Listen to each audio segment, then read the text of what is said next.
just very, I look back and I know that's where a lot of my money stuff started that I Hmm. carried forward. Although they didn't talk about it. So that was the beauty of it. They didn't talk about it. It was just, no, you can't go. Not no, you can't go because we don't have the quarter to send you to the bowling alley to bowl. No. Hmm. So I learned to be very particular about when I asked. Or, Welcome back to all my wonderful Courage, Confidence, and Connections podcast fans. We are here with another episode, and this one's going to surprise you. You know, I'm full of surprises if you listen much. I have Dr. Beverly Wixon with me, and she's coming from Florida, where I wouldn't want to be, hot and humid. But anyway, we're going to learn about her, her life, what she does, and how she can help us, help you. She's already helped me. I got her book, so we'll be talking about that too. And welcome, Beverly.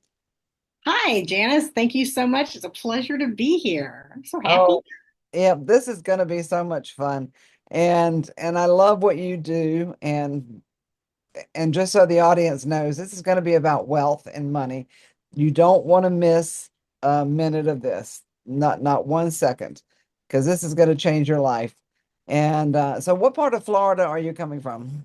I'm in Central Florida. I am 45 minutes from the Big Mouse House. Oh, wow. Does Mickey come to see you? No, but I go see him quite often. You know, I have to say, I'm probably the only person on the planet that's never been to a Disney World, Disneyland, any of it. But growing up, I don't think it was a thing. I don't think it was there when I was growing up. But Well, you're in California, right? no, I'm in Oregon. Oh, you're in Oregon. Well, Disneyland was probably there. I grew up in North Carolina. Oh, yeah, Disney World wasn't here. It didn't open until 72, 72. Yeah, I did go to a big one in Charlotte. Now I can't remember the name of it. There's a big park there, and I love roller coasters. I love that kind of thing. So I know I'd be a big kid if I got to Disney World or Disneyland. I'd just be a big kid. Yes, you would. And I do like Mickey and Minnie. That's what I do. I'm just a big kid when I go. So, Yeah, really. Now, where did you grow up? Did you grow up in Florida? no, my dad was in the military, Oh, and so we moved around. I was born overseas, and we we came here. I think I was preteen when he retired and moved here. So I was almost 13, but not quite. oh, okay, okay. Now, So I've did been here a lot of years. And after that, I was here. But I mean that whole moving every couple of years, it doesn't get out of your blood. And still, I mean, those are the formative years, 0 to 7. And so I was there till 12. And so I still consider that's where I grew up because that's what I feel like I really did. But then here I did do junior high and high school and college and all that stuff here. So if you want to look at it that way, that part of me grew up here and then left and then came back. okay. You must like Florida. I loved, well, I lived in LA and there was no humidity there. And I decided, I kind of like humidity. I like 80-degree weather to feel like 80 degrees, not 60. I was always freezing out there. So, Well, it is very different. And of course, I grew up in North Carolina, not nearly as humid as Florida, but I've been to Florida, I think, a couple times. And I happened to be at a conference in Miami in June. Now, I don't know who scheduled that, but I swore that was it for me for Florida. It was, and I thought I was used to humidity, Beverly, but it was bad. It was so bad. well, think about Miami's surrounded by water practically, so yeah, it would be. Yeah. Yep, it kind of turned me off of Florida, but I've been in Oregon now with the dry air for so long. But we have our issues with the dry air too, like you said. It Yeah. can, it feels very different, and the static electricity. Um, my hair, I had a perm when I arrived here, so audience, maybe one day I'll show up with a picture of me, but it frizzed. It, I can imagine. I mean, I thought, what happened? I had to have a perm in North Carolina because my hair is fine and straight.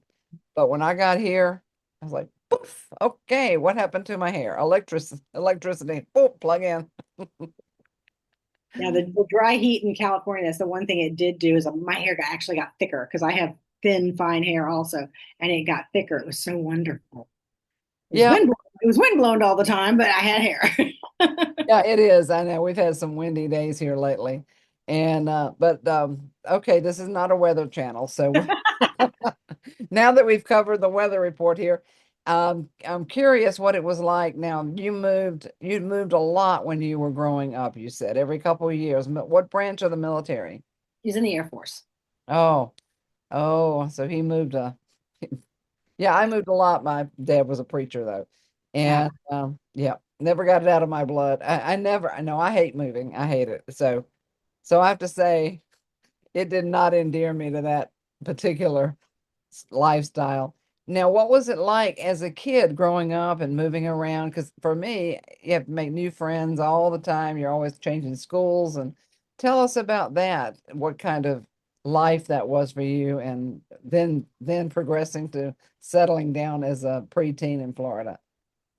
Well, the moving was it was very educational. I mean, I would have never seen Japan. I would have never lived in the middle of the Pacific. I would have never done these things had I, stayed in Arkansas where both my parents were from.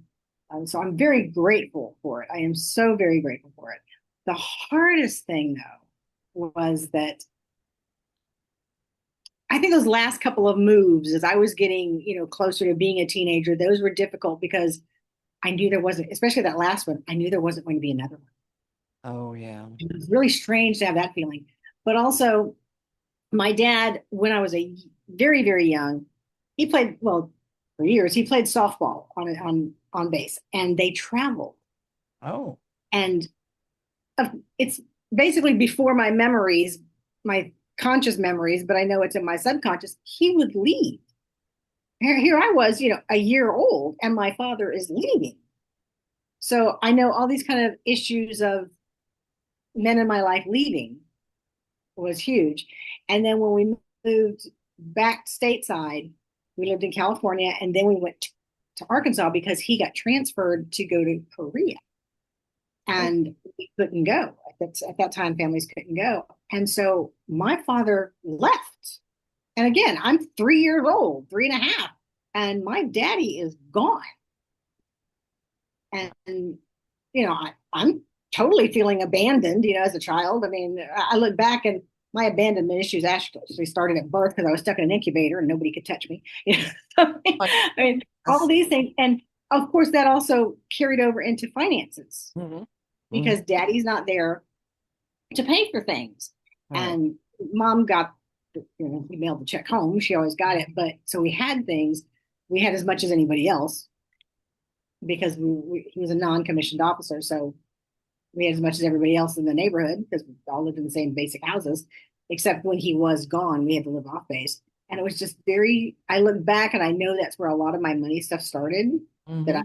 carried forward, although they didn't talk about it. So that was the beauty of it. They didn't talk about it. It was just, no, you can't go. Not, no, you can't go because we don't have the quarter to send you to the bowling alley to bowl. No. Hmm. So I learned to be very particular about when I asked or which one I asked. Hmm. And I did discover that daddy was easier to ask. Although if he said no, it was like, don't even push it anymore. It's That's it. done. That's it. But I think usually, I just need a quarter, daddy. Just a quarter. Just a quarter. Yeah. So Yeah. Yeah. that Fine. was that. And then when we moved here, I remember the first time I bowled off base or went to a movie off base, like, holy moly. I was like, I can't keep asking my parents for this kind of money. This is insane. Because it was, Oh, like 4 times the price. oh, And because that, base kids the base gets those privileges. But because they didn't make any money. I mean, they got nothing, so much less than they get today. And so, moving here was very different with going to school then with all these people who weren't used to people moving around, weren't used to people coming in and out, and all these people who'd gone to school together since kindergarten. yeah. which I thought, you've never left here? You've never Yeah. lived here?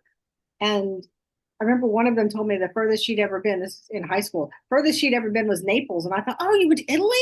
She's like, no, Naples, Florida, like 2 hours away, maybe. I'm like, oh, really? I felt like we had come into some horrid place that, nobody knew anything about the world. And I'm not sure that's not true. But like I said, they didn't talk about money, although they started making more money. And we knew because we had a house, Mm, got a new car. And so I knew there was a little bit more money coming in, but I just never thought about it, because nobody ever talked about it in my house. yeah. Yeah. I had that issue too, and we moved a lot as well. And the issue of people that lived in one place their whole life was such a foreign concept. Oh, wow. What do you mean? And a lot of them, honestly, my high schoolmates, we keep in touch, a lot of them. And even today, they never left. They never left. I don't like moving, but I can't comprehend the lifestyle. However, I do relate to the money thing because my parents didn't talk about it or teach it either. I remember my first marriage, my high school sweetheart. I don't know how long we were married, but I remember him saying one day, Your parents didn't teach you how to balance a checkbook." And I'm like, "What's a checkbook?" No, I mean, I knew what a checkbook was, but I'm like, "What do you mean balance? Balance?" And I would hear my dad saying things like, "Well, I did hear money doesn't grow on trees." I mean, I heard that one. Yeah. I heard that one a lot. And I made a lot of my clothes. I made most of them. And I was really good, so I wasn't ashamed to wear what I made. But yeah, it was so different. It's a different concept to people, and a lot of parents probably do teach their kids about money. But apparently we grew up the same because I'm like, hmm. He did. He was shocked to go, "So you don't know your parents didn't teach you anything about money?" I'm like, "No." And we do carry that forward. We really, really do. Now, progressing into life, into your life experience, and you're in Florida, you go through high school. What happened with you after that? Did you venture out of state to go to college and anything in particular? I stayed in state Mhm. because I applied out of state and was accepted to all these other colleges, but then I saw the prices. Oh yeah. Um, I, I knew my parents had said they would pay for it. And I was like, I can't do that to them. I, Mm, I can't. I mean, I'm getting the one from University of South Florida and I'm comparing that to, Duke and Arkansas and UCLA and all these places. And I'm like, I can't ask them to do that. yeah. I just can't. So I stayed right here in state, over in Tampa, which most of my best friends from high school went there anyway. So I was like, okay, we were in all in advanced classes and all these things. So it's like they're good kids. They're cool kids, And so we went there, and I just majored in English. I was like, I don't know what to major in. Nobody in my family had ever gone to college. Oh. So I was taught, get a college education and you'll be set. That was not right. So I Yeah. made English and I went back to get a teaching certificate because at that time you could go back and get it in a year. It was like a couple of semesters of classes or one semester and then intern, and you could get your teaching certificate there. And so I did that, and I thought I'm going to teach for a couple of years. And I taught for about 3 years, quit, moved to California, came back from California, went and saw Dead Poet Society, which I Oh, went that. right into teaching because I want to be Mr. Keating. and and stayed. I stayed in teaching, and I loved the classroom. I did, but I will say that, as I said, we didn't talk about money in my family. Mom was a teller, so I did learn how to balance checkbook, but we didn't talk about it. So I never heard we're broke. Mm, I heard no, you can't do it. Never heard it was because of money. But when I started teaching, within that first week, I started saying you're broke. I'm mm. broke because everybody else said it. Oh, don't worry, you won't be able to afford that much longer because you're a teacher now. And I'm like, holy, like this is crazy. This is crazy. Well, they were right. I mean, I started saying it, and because everybody said, and everybody I met for eons, when I said I'm a teacher, oh, I'm so sorry, I don't get paid enough. I mean, strangers on the street, you know, new people I would meet, everybody said it. Hmm. Everybody. Relatives would tell me, "Oh, it's so wonderful you're a teacher, but don't you think we should go into this or that?" And I'm like, I just went to college. None of y'all did. I mean, I'm talking about my aunts and uncles. I mean, I had 42 cousins, 42 of my Oh. generation. There were a couple that were older than me on my dad's side who had been to college, but I didn't know them, so Mm. I didn't know. My mom's side, I do take full credit for the 7 or 8 who have gone to college since me, yeah, and all those things. But I had no clue, and so I was wasting money like crazy. I had a teeny Mm. tiny little credit card, lived on it. I mean, that's how I ate. Without that, I wouldn't have eaten. And I ended up with massive credit card debt and said for years, I don't make any money, don't make any money, don't make any money, don't make any money. Dated this one guy who, when I mentioned, he knew what I made because it's public knowledge. He goes, I couldn't work for that. It's not enough money for me. Mm. My head, I heard, you're not making enough money for me. Right. Because he made like 3 times my salary, Mm. maybe 4. The next guy after him thought I was a damn bank. Yeah, I've been there, done that. And it's, took money and committed fraud against me. We ended up buying a house together for rental, and Hmm. he ended up taking my name off of it without my knowledge. Oh. And the mortgage was in my name because I had bought a house by this point, paid off my house because my student loans had come due, and I realized they were bigger than my mortgage. So I had a little savings. So I paid off the house, which meant my savings went. um, but then he defrauded me, and it turned out to be, in the long run, when you figure it all out, what I lost from that was over $250,000. So because I got nothing out of it, I had to sue him to get him to make payments since it was rented, but I didn't get a penny of rent ever, and I didn't get a penny when it was sold. And I was supposed to get money for the rent to pay me for refinancing my house. Mm. So that's when things changed. That's when things changed. Started learning some life lessons, right? Yes. And that's what I said. I can't go on this way. I heard that same week that I discovered that, I heard another teacher say, I can't afford to save. I'm just a teacher. Mm. And I went, mind blown. And I thought, we are intelligent people. I have a doctorate, for God's sake. I get teenagers to believe Shakespeare's easy. you know, That's they big. don't, and they don't fail my Shakespeare unit. I mean, if I can teach other people how the mind is more powerful, then why am I not doing that for myself? And that's when I started saying, I'll never say I'm broke again, and I'll never say I can't afford again. Yeah, I said them again, but I caught it, and I caught it sooner each time.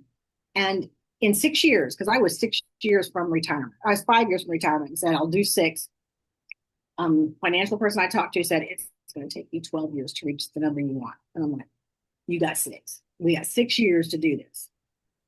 And all we did was, because I had a TSA, tax sheltered annuity, where they'd take it out because teachers don't have 401ks. They Oh. take it out, and we shifted a couple things around that he told me. So I am so glad you called me when you did, because we just started this new program. I told 2 other people I knew in the same who worked, used the same company for their tax sheltered annuities. Program was gone within 30 days. I truly believe I manifested that after I kicked myself and cursed myself and everything for the fraud. And so that, and everything else I started doing, and I did not take a second job. Mm. I did not quit teaching. I stayed in it, but in 6 years, I 10x'd my savings.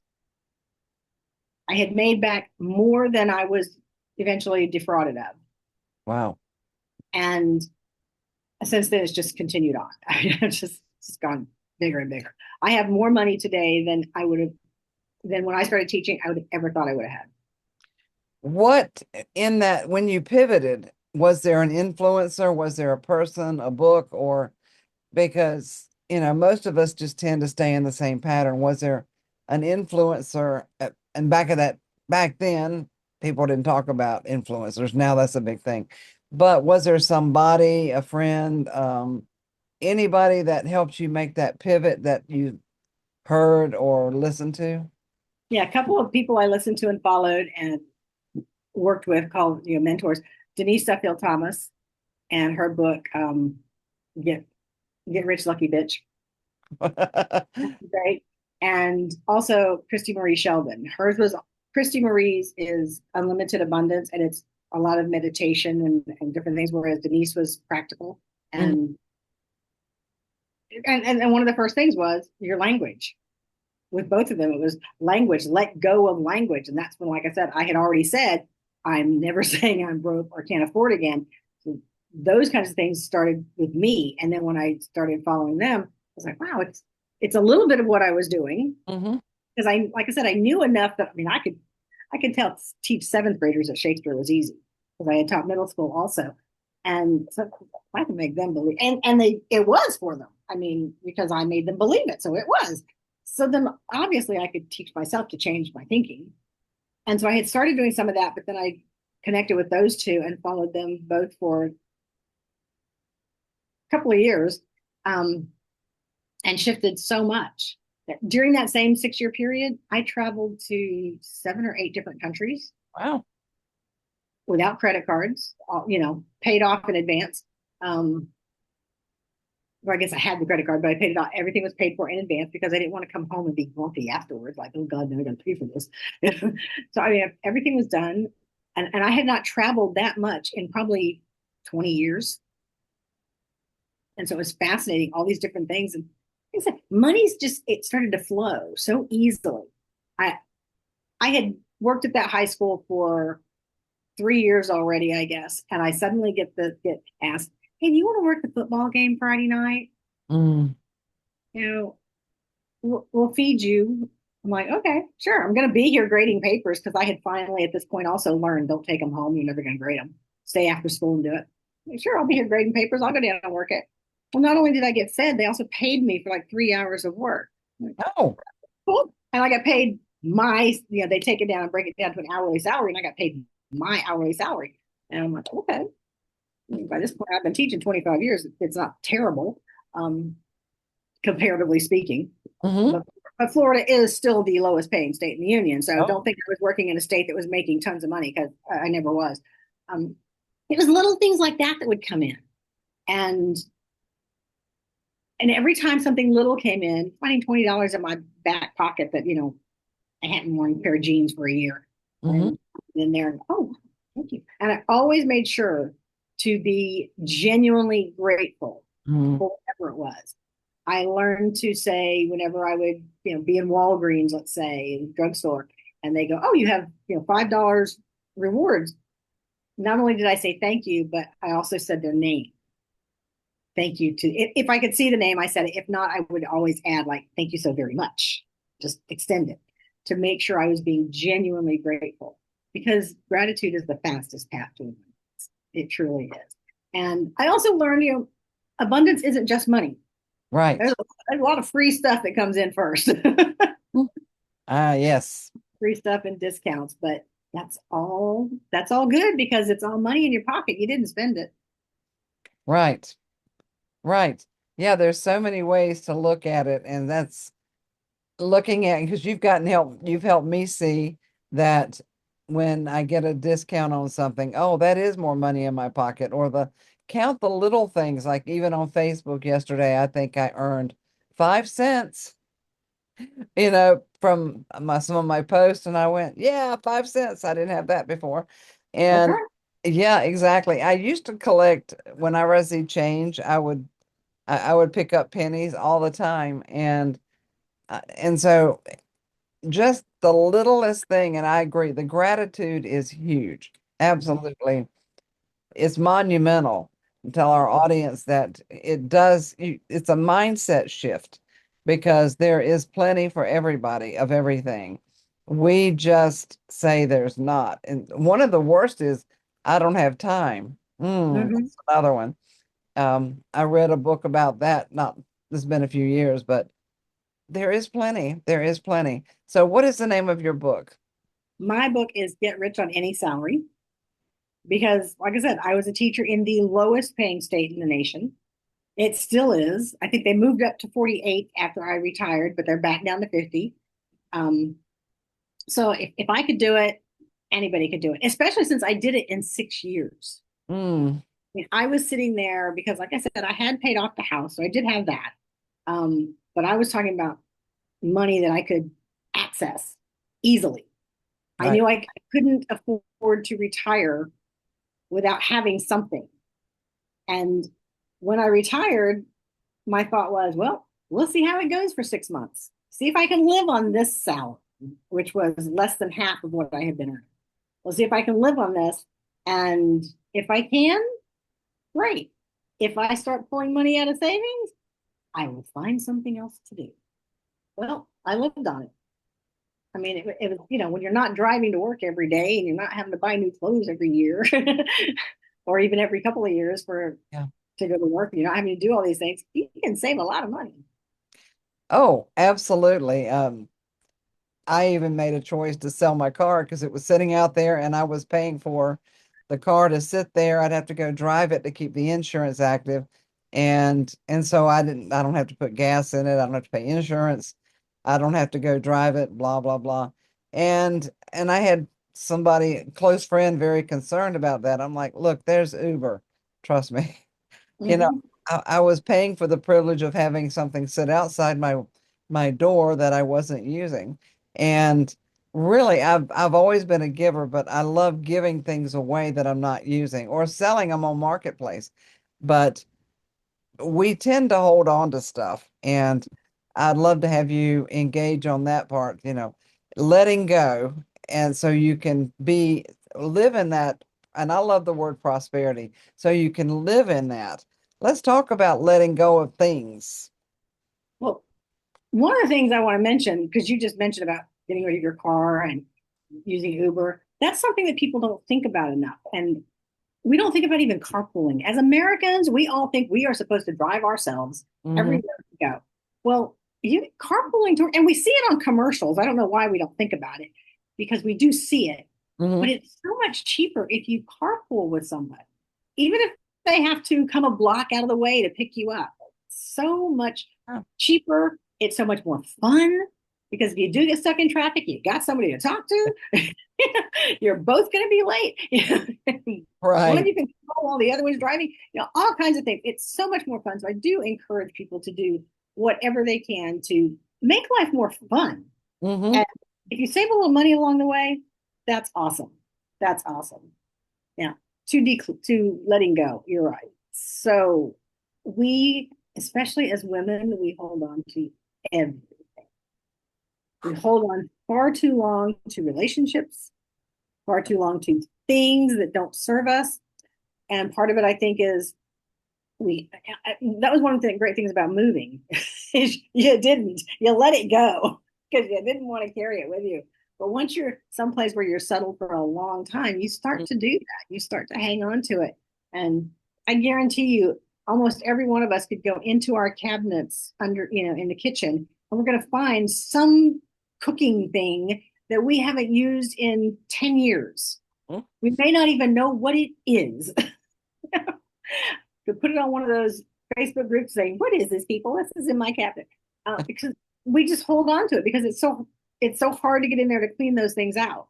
Right.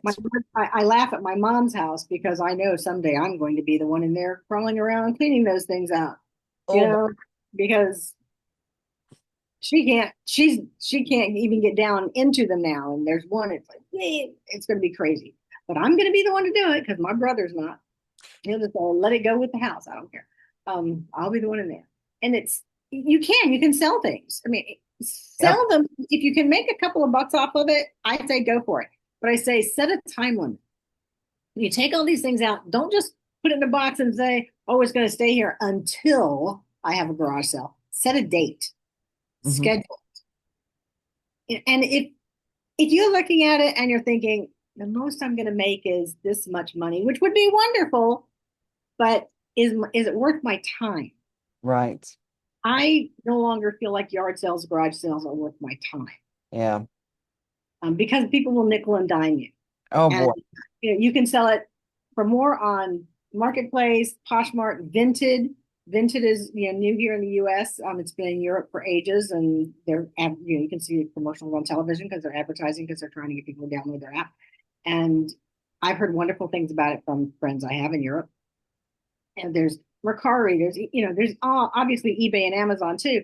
There's so many different places you can sell things and Yeah. make a few bucks. Just beware of scams. I do say beware of scams because they will come at you. When you're Hmm. new, when you're new to the app or the platform, they will immediately start contacting you and saying, you got to click on this so I can. It's like, don't do that. Don't do it. Mm-mm. But, you know, and I tried the Marie Kondo thing. I've done everything. I tried Marie Kondo. Does this spark joy? Does this spark joy? A lot of it was no, but I need it. It's my microwave. I need it. It doesn't spark joy, but I need it. Yeah, I guess I'm going to keep it.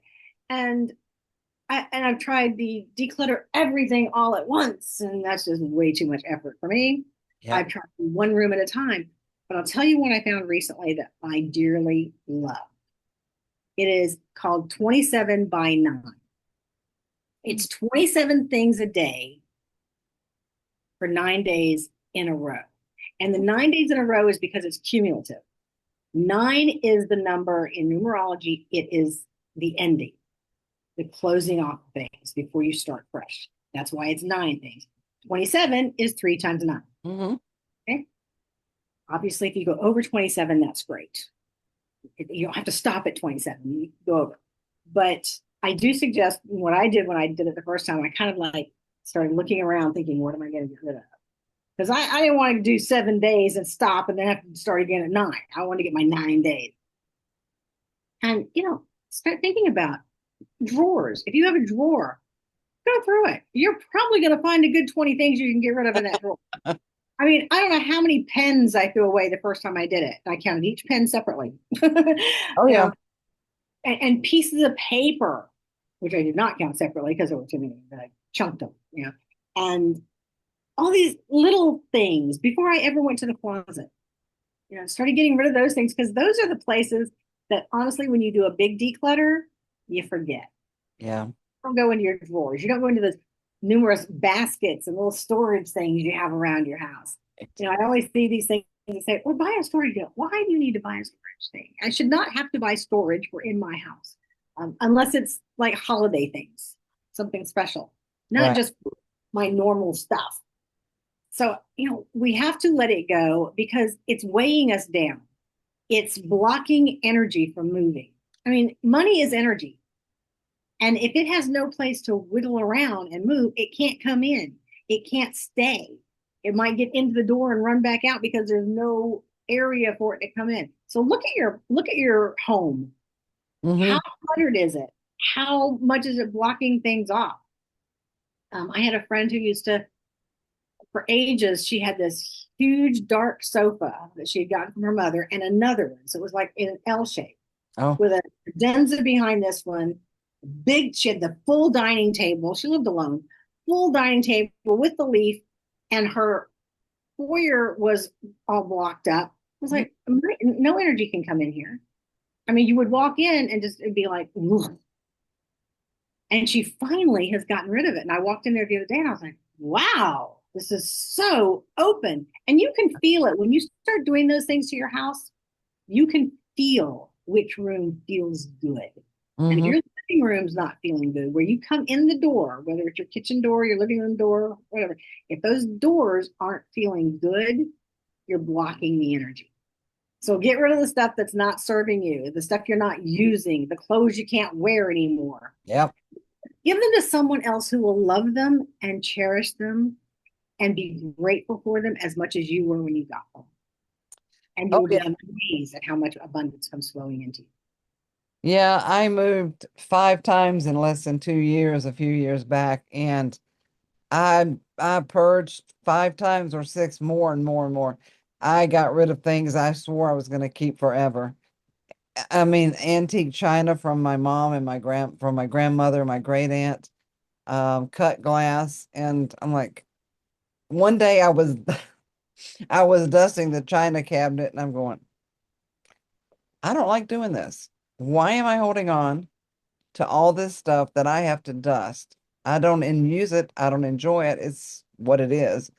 And so I wound up giving away the cut glass, the china, and selling the china cabinet and moving some things around. We hold on to too tight to things. And if we think, well, it was my this, and I've got some memories from some different things in my house, from relatives, from my mom, from my, grandmother, etc. But I kept what I literally use. And I had that fine china, Beverly. You couldn't put it in the dishwasher. You know, it's like you couldn't put it in the microwave. Right. So why was I keeping it? I never used it. I didn't have my family doesn't live around here. I don't have people over. I don't cook big meals. Being single is a completely different lifestyle. Mhm.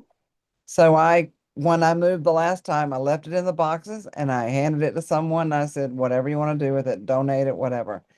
But I'm getting it out of here. And then antique furniture, I didn't have room for. Sometimes you just don't have room for it, and letting it go is not a decision you don't have a choice. It's like, okay, I'm stumbling over this, like you said.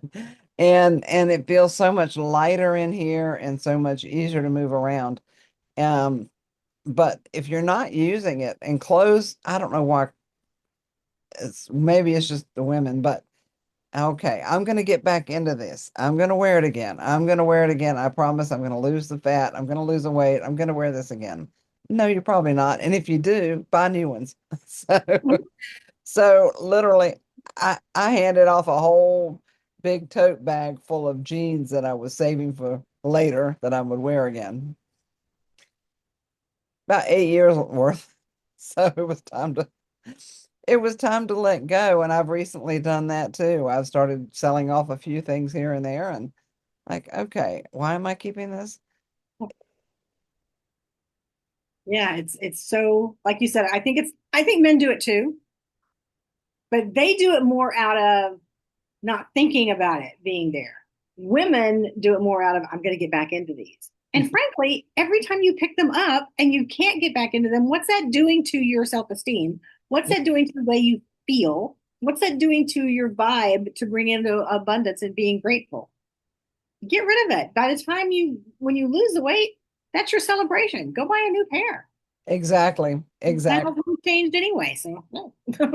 Yeah, exactly. And really it's so fun to pass things on, to sell things. Even if you think you're going to use it in the future. Now I got to tell a funny story. My high school sweetheart, my first husband, his mom had stacks of magazines and stacks of newspapers. One day she was going to read them. Then she had lots of clothes that she'd had from um like 50 years ago. And oh my word. So there was not it wasn't so much hoarding, but it was close. And so there is a generational thing with that too. But they were raised in the she and his dad were in the Depression. And so from her mom and to her, the Depression mentality of that, she just hang on to stuff. And just, oh my gosh, the first time I walked in, I could see it now. Whoa. Oh, I'm gonna read them one day. No, you're not. And it's a fire hazard, folks. It's a fire hazard. So let it go. That is one of the secrets. Open up the space, the energy to be able to allow what you really desire to come in. And eventually I'll get another vehicle. It'll be the right time, the right vehicle. And I'm not concerned about it. I'm really not. It's just be open. But I'm curious. Okay, so your book has been out, what, a couple of years? About a year. About a year. Wow, really? Okay. It's so important. And something I learned in an email you sent, I think, or something that you sent. And it was that checklist, what do you call it? Upgrade thing. inventory Oh, thing. my inventory, the inventory. Yeah, we'll have to put that in the link because that helped me a lot because I started looking at things going, oh, this is a, what are the different classes of things? First class, then blah, blah, blah. I'm like, okay, we can upgrade something here. And I did. I was really proud of myself. I upgraded my outdoor seating and now it looks better and it feels better. So, yeah, I'm like, okay, what can I upgrade realistically? I Yeah, love that inventory. I love yeah, that. yeah, it's great. Yeah, we'll put the link in there because you look at, are you living a budget life, a standard life, a deluxe life, or a first class life? And the first time I ever did it, ever looked at myself, I was like, this is budget. My whole life is budget. My phone and my car were the only two things. And I sold the same car because I love it because it's a red Mustang convertible. It's a funny story. When my uncle passed away in Tennessee, I went up there. Like three people tried to get me to take his car.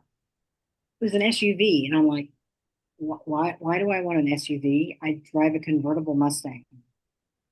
Why do you think I would want an SUV? Right. A white SUV. I mean, why? Why do you think I'd want this? I love my red convertible.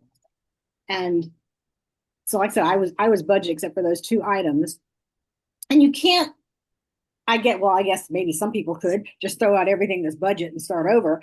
I don't suggest that. Mm-mm. I suggest when you do it, pick three things that you want to upgrade, whether it's from budget to standard or whether it's from standard to deluxe, whichever way it may be. Hmm. Um, might be your kitchen towels that, you look at them and you go, wow, I've had these towels for like 5 years. They're kind of threadbare now. Yeah, throw them out. Go buy some new ones. Yep.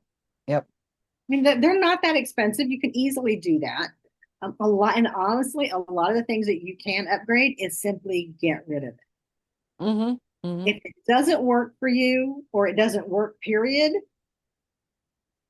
why get frustrated every time you try to use it? Right.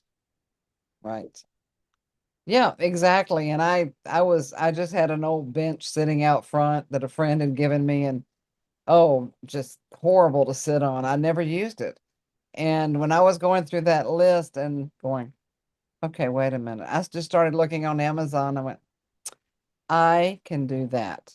And now I have two chairs and a little table. Probably want to get an umbrella because I'm west facing, but it's like, okay, a little bit at a time. Yeah, Maybe you just upgrade your pen that you write with. Maybe you just upgrade one in your sunglasses, but find something that makes you feel good when you use it. Go, yeah, I feel first class now. yeah, I upgraded my ring light because every time I wore glasses, I had a big old, in my face. And I'm like, oh my gosh. So I got to thinking, I figured out how to get two big ones, one on each side of me now, and sold the ring light, which paid for almost half of the new ones. And then I sold because these guys have the phone holder, and so I sold the what do you call those things? Extended phone thing that that you take selfies with, selfie stick, I guess. So I sold that too. And sometimes you might go, "Oh, why did I get rid of that?" Well, you didn't need it. You weren't using it. It collected dust. So, exactly. And yeah. if all it's doing is collecting dust, it's not allowing your money to come in. It's not allowing any abundance to come in. So Mm-mm. abundance can be the simple fact that you've gotten rid of so much and you now have this freedom in your house. Mm-hmm. Like I said, when I went to that friend's house just recently, I felt it when I walked in. Mm-hmm. And I also saw a difference in her.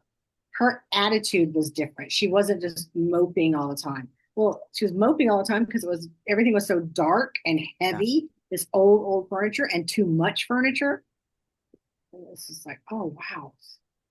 It lightens you. It's almost like you're losing weight because you suddenly feel this huge weight lifted off your shoulders. You stand up taller and you just feel better, which means money can come to you easier. It's right there. I mean, it's just Yeah. like just beyond your grasp right now because you keep pushing it away. I mean, we're always saying, money, come to me. I need money. I need money. I need money. But then we go, it's too much. It's too little. I love that one. Oh, it's just I'm I'd only get $2. Yeah, but it's going to cost you like 10 cents worth of effort, Hmm. or yeah, I'm not picking that quarter up. It's just a quarter. It's not going to do anything. Well, if you don't have 50 cents, that quarter helped. Hmm. Uh, Exactly. that's the way I look at it. I mean, when I can remember going to snack machines to get something, there's something that had already fallen through and it happened to be what I wanted. Like, this is so cool. Thank you. Or Yeah, I'd get two of exactly. them. Great, I got tomorrow's too. Exactly. Yep, that's true. And I like what you say about when something's on sale, that is a part of abundance. So Mhm. you get a discount, so you didn't spend the full price. I just really had never put a lot of these thoughts together in light of abundance, but it things are improving as I just go, okay, yeah, I got that. Even the smallest thing, you find a penny, well, don't squeeze Lincoln. Just say thank you. Exactly. Exactly. And I know a lot of people think some of that stuff's silly, but when you're beginning, it's really important. It's really important because it's if you're asking the universe for more money, well, a penny is more. Hmm. So let's get a little bit. We don't have to get totally specific and expect it to be specific, but you can ask for an extra $100 this week, and that penny now means you only need $999.99 left. Right. And if you leave that penny, then you just broke trust with the universe. So keep going. Take the penny. The next one might be $1. The next one might be $10. Hmm. I had a client who turned it into a game. She started doing, how many nickels can I find in a day? And then she went to dimes, and then she went to quarters. But I think she started with the pennies, and then she went up. And it's just you cannot tell your brain, I'm going to be a millionaire by the end of this week when you're making $8 an hour. Right. Your Right. brain's going, shit, right. And whose dreams? Um, but you can say, I'm going to have an extra $100 at the end of this month. It may not be cash the first couple of times because the free stuff, as I said, is going to come first. Hmm. I don't think it's testing you, but it is definitely, okay, here, this will help you. Notice it. Pay Hmm. attention to it. And I'll tell you, one of the slowest things it was for me to notice, the last one of the last things I started noticing was medication and doctor's appointment. Oh. It wasn't connecting that, certain medications you get for free, certain antibiotics in this country we get for free, and others, insurance is paying a chunk on it. I wasn't Hmm. even noticing it, partially because they don't really tell you how much you save. They used to, but they don't do that anymore. At least I haven't seen it. So now I kind of guess. But one day I saw it and it was on there, and I was like, I just saved $130 Hmm. because when we have medication and we go in and they tell us it's $20 or it's $8 because we have a copay, or $40, whatever the copay may be, we don't think about how much it is costing the person who doesn't have the insurance. Right. It Right. is amazing what it's costing. And if you use the Good RX or whatever, you're still getting some sort of discount, because that's an insurance too, Mm. even though you have to pay for the insurance. And if you're, I mean, all those things are so incredible. When I retired from teaching, my insurance was going to be over $700 a month as Oh, the ouch. Cobra, as the Cobra. And so I did use something else. So every month I was saving several $100s. And I wrote that down as saving it because I wasn't paying that $700 to have a $50 copay on everything. And so I was actually saving money on that, and my copay was less. Yeah, Sometimes you have to look, but it's it's doable. there. Yeah, several years ago, I wound up through an emergency being in the hospital for several days. And of course, you know what those bills look like. And then so there was a program that I paid part of it, and then there was a program that I was able to apply for that paid off the whole bill. And and it was monstrous. I was like, oh wow. So I hadn't thought about that in ages. but that was huge that because I'd probably still have been paying on it now. And so when we really look at it, expand our vision to what does it really mean? Just look at the little things like Beverly said first. Now her book is amazing, and you know, take your time. Don't, like you said, don't expect $1 million this week. That would be nice, okay? But your subconscious is going to reject it. It's going to say, you're Looney Tunes. So, but you start appreciating the little things and it will blow your mind how it accumulates. Yeah, it will. And eventually, you may be that millionaire that you wanted to be. It's not going to happen overnight. Like you said, it's not going to happen probably by the end of the year. There are much easier ways to become a millionaire than to win the lottery.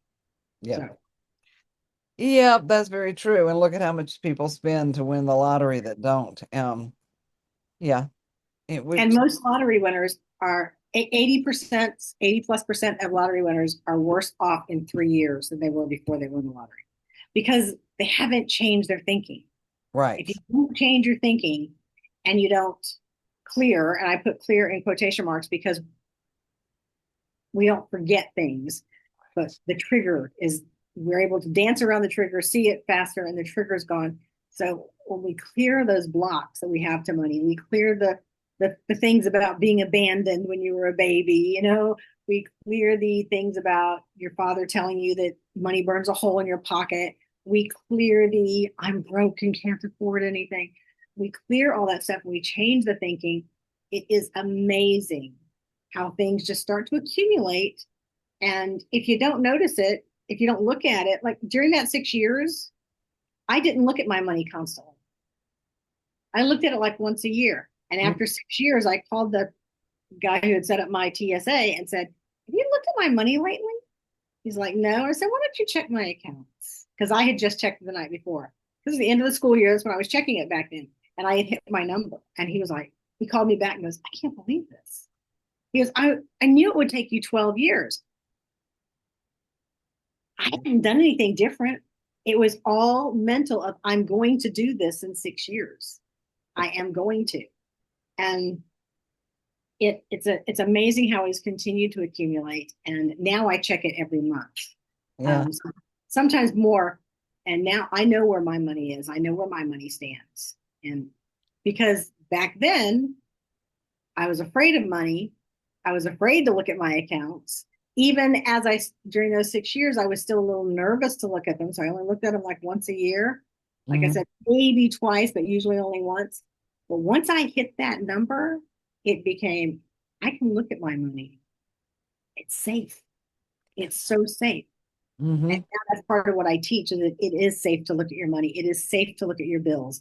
Um, Without your bills, what would you have? If you didn't have an electric bill, you probably didn't have electricity. So pay your bills with gratitude too. Oh, yeah, good one. So as we wrap this up, Beverly, let's tell our audience what you, because you coach and you help people change their money mindset. Yes, I help people change their money mindset through practical as Mhm. well as through meditations and some energy work. I do both. I have a private membership that's very affordable for everybody. I also have a book that I think is a great place to start. Mhm. I just created an abundance archetype quiz. So Oh, you can kind of find out, it helps you to discover a little bit about why you're doing some of the things you're doing. yeah. It is a little bit because it is just a quiz. But I also have a free Facebook group that people are welcome to come join me in. Excellent. And we will have all of that, the link to your book, your work, where you work with people, all your groups, and the inventory list, whatever you want to provide. But audience, thank you for joining us. Beverly, this has been wonderful, insightful, educational, and fun as always. So Thank you, Janice. It's been fantastic. I've had a great time. I love talking about those early years, especially. yeah, I always like to get a backstory with everybody because it influences where we are now. And so, but thanks for tuning in to our Courage, Confidence, Connections podcast, listeners, watchers, whatever method you're doing. And we'll see you next time. And we may have Dr. Beverly back. We might have more fun. Yeah, let's do that. Okay. Thank you, Beverly. Thank you. Bye bye. Bye bye.